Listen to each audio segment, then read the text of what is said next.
Selamat datang di Pojok Santai. Sebelum Anda mendengarkan audiobook ini, kami menginformasikan bahwa channel ini adalah review audio dari buku yang ada di Indonesia. Untuk membaca keseluruhan buku ini, kami menyarankan membeli buku aslinya di toko buku kesayangan Anda, baik offline maupun online. Keberadaan channel ini dimaksudkan untuk membantu Anda mendapatkan pengetahuan dari buku-buku kesayangan Anda. Jangan lupa untuk subscribe, like, dan komen.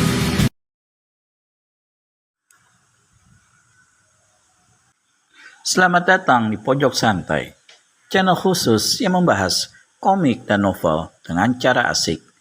Ternyata, menghadapi para jago-jago silat kerajaan tidak semudah yang dibayangkan, apalagi sambil membopong Nawang Suri. Akankah Wiro Sableng alias Pendekar Kapak Maut Naga Geni 212 bisa memenangkan pertarungan kali ini? Yuk langsung saja disimak video berikut ini.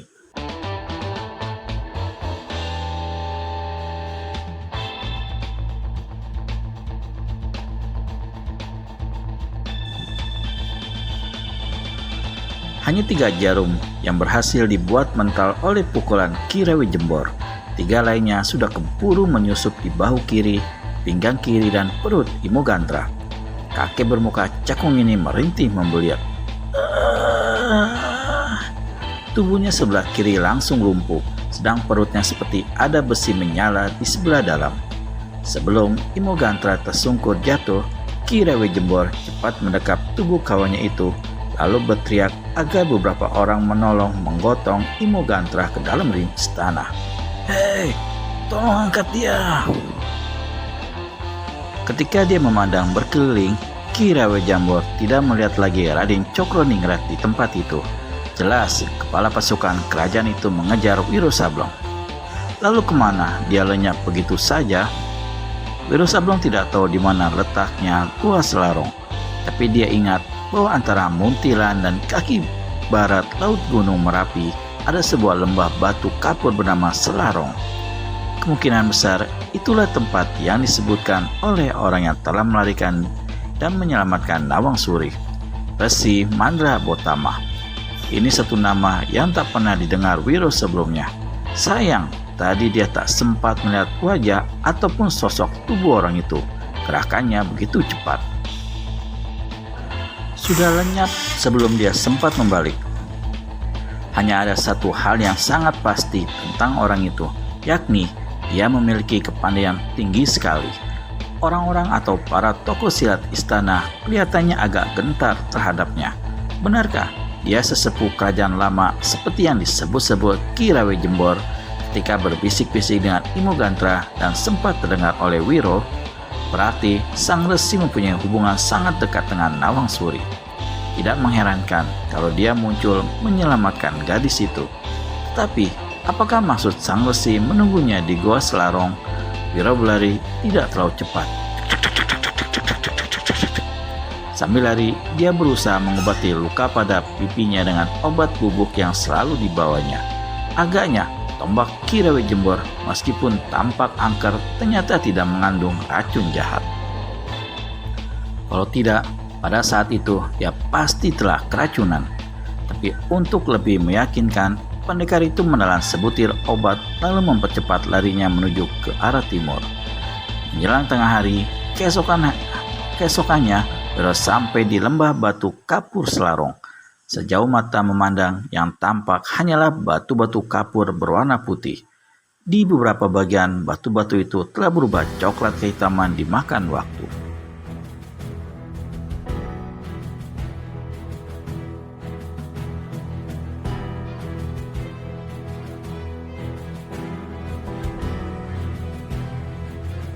Tak ada bangunan, tak ada pepohonan, apalagi menemukan sebuah goa. Wiro menarik napas kesah. Kepalanya digaruk berulang kali. Gila, di mana aku bisa menemukan goa di daerah begini rupa? Jangan-jangan orang itu hanya berdusta, tapi dia bicara dengan ilmu luar biasa hingga orang lain tak dapat mendengar. Berarti pesannya memang ditujukan padaku. Jelas dia tak bermaksud mempermainkan. Wiro memandang lagi berkeliling. Tenggorokannya terasa kering, bajunya basah oleh keringat, dan perutnya terasa keroncongan. Gila, kata pendekar ini lagi. Lalu mendongak ke langit, sinar matahari menyilaukan mata. Batu kapur yang dipijaknya terasa panas membakar telapak kaki. Akhirnya pemuda ini mendapat akal. Daripada susah-susah mencari mengapa tidak berteriak saja, maka Wiro pun kerahkan tenaga dalamnya dan berteriak keras-keras. Resi Mandrabotama, aku Wiro, orang yang kau suruh datang. Harap beri petunjuk di mana kau berada. Suara teriakan Wiro membahana di lembah batu kapur itu. Bergema panjang berulang-ulang membuat sang pendekar merasa ngeri sendiri mendengarnya. Tak ada jawaban, siliran angin pun tidak terdengar. Wiro berteriak sekali lagi, terus berulang-ulang. Tetap saja tak ada jawaban, tak ada sesuatu pun yang bergerak. Ih, sialan, maki pemuda ini. Dia memutuskan menunggu selama sepeminuman teh di tempat itu. Jika tetap tak ada seseorang yang muncul, dia akan berteriak lagi. Dan jika masih tak ada tanda-tanda orang yang dicarinya berada di situ, maka lebih baik dia pergi saja. Suatu ketika, seekor burung tampak terbang di udara, berputar-putar beberapa kali di atas lembah batu kapur. Tiba-tiba, binatang itu menukik laksana sebuah anak panah, menghujam ke pertengahan lembah dan lenyap tak kelihatan lagi. Aneh, membatin Wiro. Bagaimana burung itu bisa lenyap seperti ditelan bumi? Mungkin. Wiro melompat dari duduknya. Lalu pendekar ini lari ke pertengahan lembah. Ke arah mana tadi dilacak burung menukik turun dari udara dan lenyap. Sesaat ketika dia sampai di tempat di mana sebelumnya dengan pasti tampak burung menukik lenyap, Wiro jadi garuk-garuk kepala dan memaki. Di situ memang terdapat sebuah lubang. Tapi hanya lubang kecil cukup untuk satu ekor, dua ekor burung. Dan burung tadi memang ada dalam lubang itu. Binatang ini segera terbang ke udara ketika Wiro datang lebih dekat. Jengkel dan kesal Wiro memandang berkeliling. Lubang kecil di tanah batu kapur itu ditendangnya.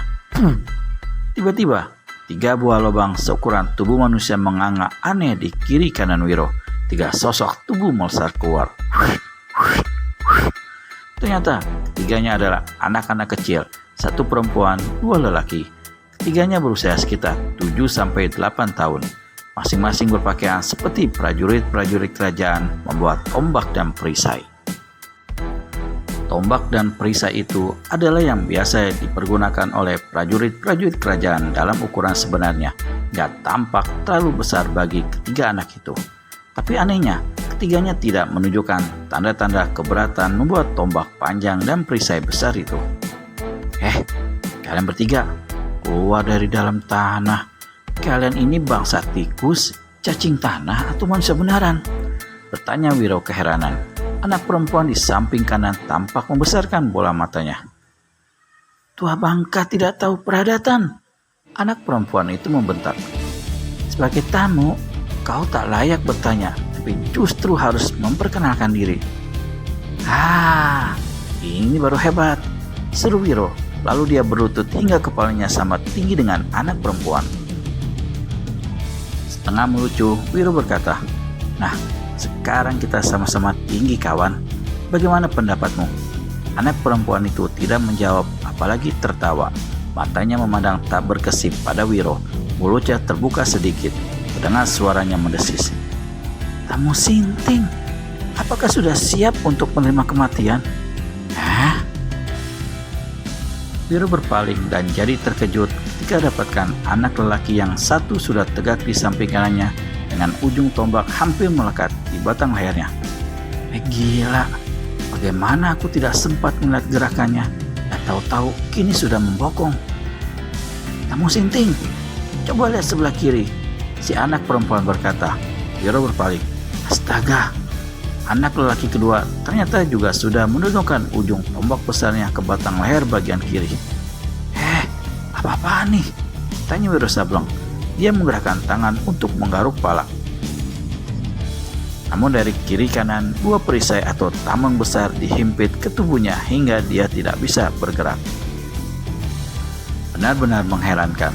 Bagaimana dua anak kecil begitu rupa memiliki kekuatan demikian hingga dia terjepit di tengah-tengah. Semula hendak dicobanya meloloskan diri dengan kekerasan adu kekuatan, namun Wiro tak tega kalau dua anak lelaki itu sampai cedera.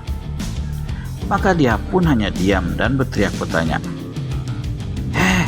Hei! Anak perempuan di depannya menunjuk tepat-tepat dengan jari kelingking kiri.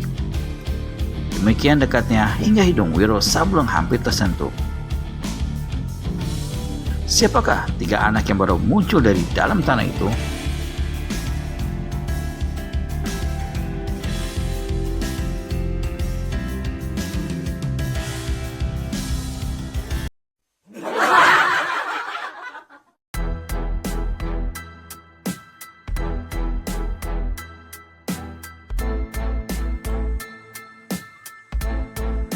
Bagaimana dua anak kecil begitu rupa memiliki kekuatan demikian hingga dia terjepit di tengah-tengah. Semula hendak dicobanya meloloskan diri dengan kekerasan adu kekuatan, namun Wiro tak tega kalau dua anak lelaki itu sampai cedera. Maka dia pun hanya diam dan berteriak bertanya.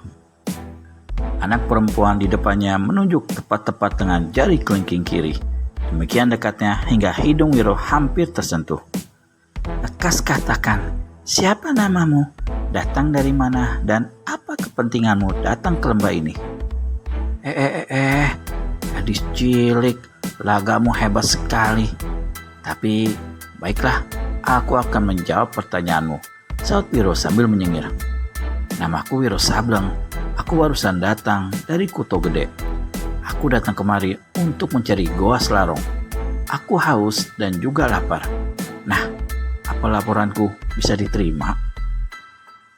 Soal kau haus atau lapar bukan urusan kami. Lekas katakan, mengapa kau mencari Goa Selarong? Anak perempuan itu bertanya. Suaranya keras dan tegas, tampaknya dia memang tidak main-main. Seseorang menyuruhku datang ke gua itu, menjelaskan Wiro. Seseorang siapa? Setan, hantu, tuyul, rampok, atau pengemis? Bertanya lagi si anak perempuan yang membuat pendekar 212 mengulum senyum menahan tawa.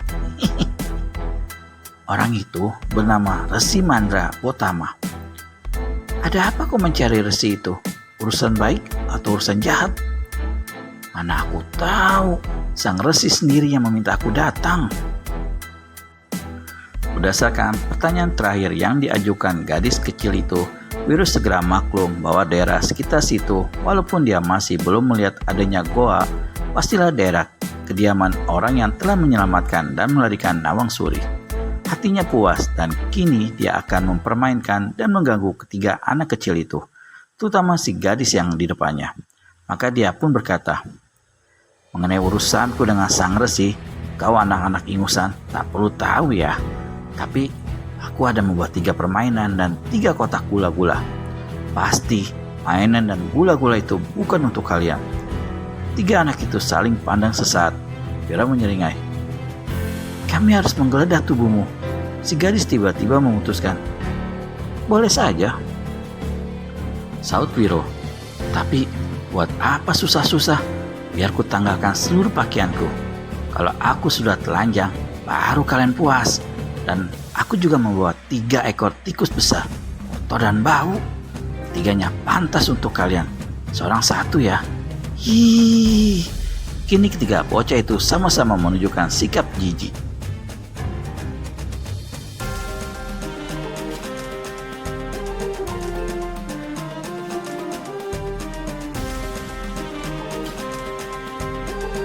Katakan, apakah kalian tahu di mana Goa Selarong? Di mana aku bisa menemukan Resi Mandra Botama? Kau membawa barang busuk dan kotor. Maksud kedatanganmu terselubung, tanda membawa itikat yang tidak baik. Lekas pergi dari sini. Begitu. Baiklah. Tapi sebelum pergi, aku akan lepaskan 3 ekor tikus besar busuk dan kotor itu. Biar kalian digigitnya satu persatu. Ih, ternyata maksudmu memang jahat. Biar kami bunuh saat ini juga. Habis berkata begitu, si gadis memberi isyarat pada dua kawannya. Dua anak lelaki yang ada di kiri kanan Wiro segera tusukkan tombak masing-masing ke leher pendekar itu. Saat itu, Wiro kerahkan tenaga. Tangan kiri kanan mendorong keras ke samping, menekan tameng yang menjepitnya. Kedua anak lelaki itu mencelat muntah. Tapi mereka tidak jatuh atau terguling di tanah. Begitu terpental, keduanya tampak jungkir balik, mendarat di tanah dengan kedua kaki lebih dulu, lalu langsung menyerbu. Si anak gadis kecil tak tinggal diam. Ia pun telah menerkam dengan satu tusukan tombak ke perut Wiro Sableng. Wah, hebat! Suruh Wiro memuji polos karena kagum melihat gerakan ketiga anak itu. Ternyata gerakan mereka bukan gerakan asal saja, tapi jelas gerakan jurus-jurus ilmu silat. Meskipun gerakan tersebut belum disertai kekuatan tenaga dalam, namun jika belah tengah sedikit saja dapat menimbulkan bahaya. Wiro sendiri yang semula hendak melayani secara asal-asalan harus bertindak hati-hati. Pertama, dia tidak ingin mendapatkan cedera, apalagi tertusuk tombak. Kedua, jika menghadapi secara sungguhan dan membalasnya dengan kekerasan, mana tega dia melukai tiga bocah yang bersikap tegas tapi tetap bersikap dengan segala kelucuannya sebagai anak-anak. Setelah mengelak kian kemari, akhirnya Wiro dapat akal. Cara terbaik menghadapi ketiga lawan cilik ini ialah menotok mereka terlebih dahulu. Maka Wiro pun mempercepat gerakannya. Namun seolah-olah tahu apa yang ada dalam benak pendekar tersebut, ketiga bocah itu pergunakan tameng di tangan kiri masing-masing untuk melindungi diri. Karena jengkel, akhirnya Wiro memutuskan untuk menghancurkan tameng kayu berlapis besi tipis itu. Hanya saja, sebelum hal itu sempat dilakukannya, tiba-tiba terdengar suara keluar dari 3 lubang di tanah batu kapur. Prajurit-prajuritku, cukup sudah sambutan yang kalian berikan. Antarkan tamu itu ke depanku. Serta-merta, 3 anak kecil itu melompat keluar dari kalangan pertempuran. Ketiganya tegak membentuk barisan dan menjura kepada Wiro Sableng. Pertunjukan atau sendera apalagi yang hendak kalian lakukan? Ujar Wiro sambil usap-usap luka di pipinya. Sang gadis kecil menjawab mewakili kawan-kawannya. Junjungan kami ternyata bersedia menemui Paman Raden. Silakan mengikuti kami. Wiro Sableng karuan saja ditertawa terbahak ketika dirinya dipanggil dengan sebutan Paman Raden. Sementara itu, 2 bocah lelaki telah menyelinap masuk dan lenyap ke dalam 2 lubang di kiri kanan. Si gadis kecil menunjuk ke lubang yang di tengah seraya berkata dengan sikap hormat, "Silakan Paman Raden, kita masuk lewat lubang itu." "Hah? Lewat lubang sekecil itu? Dan masuk kemana?" tanya Wiro heran. "Lubangnya tidak kecil kok," jawab si gadis. "Lihat." Lalu dengan ujung tombaknya, pinggiran lubang ditusuk-tusuk berulang kali hingga lubang itu menjadi besar dan dapat dimasuki ukuran 2 orang dewasa sekaligus. Ketika melihat Wiro masih tegak terheran-heran, si gadis berkata, "Bukankah Paman Raden hendak bertemu junjungan kami, Resi Mandra Botama? Nah, mau menunggu apa lagi?" Jadi kau dan 2 kawanmu tadi itu adalah prajurit-prajurit sang resi." Wiro manggut-manggut. "Baiklah, aku percaya padamu." Lalu tanpa ragu-ragu, pemuda ini melompat turun ke dalam lubang. Begitu kakinya menginjak tanah lubang, tubuhnya langsung merosot meluncur. Ternyata bagian dalam lubang itu seperti sebuah tabung peluncur yang bagian bawah dinding-dindingnya keras dan licin. Karena gelap, Wiro tak dapat melihat apa-apa. Dia mendengar gadis kecil telah ikut meluncur di belakangnya. Terowongan di bawah tanah itu cukup panjang. Beberapa saat kemudian, Wiro melihat sinar terang di bawah sana. Tak lama, setelah itu tubuhnya meluncur melewati sebuah pintu aneh, lalu merosot terjun memasuki sebuah ruangan besar berwarna putih yang diterangi banyak lampu minyak. Begitu dia masuk ke dalam ruangan itu, disusul oleh gadis cilik tadi, pintu di belakangnya terhempas keras dan menutup. Buak! 2 anak lelaki yang tadi menyerang Wiro ternyata sudah berada dalam ruangan itu, duduk bersila di hadapan seorang kakek bermuka klimis lonjong dengan janggut pendek di dagunya. Orang tua ini mengenakan pakaian hitam, berikat kepala dan berikat pinggang kain putih. Meski sudah lanjut, tapi rambut yang panjang masih berwarna hitam. Siapakah orang tua yang dilihat Wiro Sableng alias pendekar kapak maut Naga Geni 212 di dalam lubang itu? Temukan jawabannya di video selanjutnya hanya di channel Pojok Santai. Segera subscribe dan tekan tombol lonceng untuk mendapat notifikasi video terbaru dari kami. Terima kasih dan sampai bertemu kembali.